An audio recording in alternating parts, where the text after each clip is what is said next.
It took nearly a decade of commercial flight before food was first offered. Then Imperial Airways, later British Airways, decided to offer lunch. On May 1st, 1927, the Silverwing service first took off from London's Croydon Airport. So this is the kind of airplane people would have first gotten lunch service on in 1927. Absolutely. It was an aircraft that was designed for civilian use, where prior to that we'd been using basically converted First World War bombers. So you could have had drinks and things between 1919 and 1927, but actual lunch from London, Croydon to La Bourget in Paris. What would that lunch have been? Lunch as we define it, it wasn't quite like that. It would have been, let's call them luxury sandwiches. Was there a charge for this luxury lunch? Yeah, there was. 1 shilling 3 pence for the packet of sandwiches. At first, it didn't always go smoothly for the stewards, and it was always stewards then. No female flight attendants in Britain until the Second World War.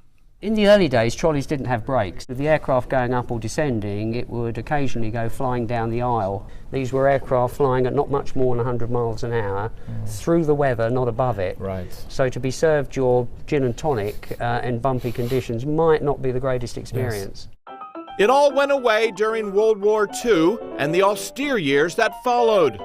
Then, in 1952, the year Queen Elizabeth came to the throne, the Silverwing service with lunch was reintroduced, this time out of Heathrow Airport. The luxury lunchtime service to Paris, the seating was reduced from 47 to 40 for comfort. The flight was slowed down by 10 minutes to get the food in comfortable time. Now, of course, airline food can be the subject of scorn and hotly debated on sites like airlinemeals.net, especially among those of you who turn left at the airplane door. For those of us who haven't sat in first class, British Airways has a mock-up of the newest plush cabin in its museum near Heathrow. What's changed in the galley? What's changed in the galley in 27 years?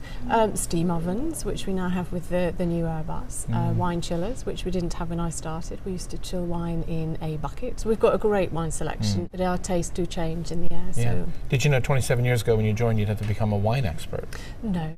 In this day of little food served in the back of the plane, and passengers paying thousands to sit in the front of the plane, it's hard to believe there was a time when the airline had to remind its passengers not to tip the stewards.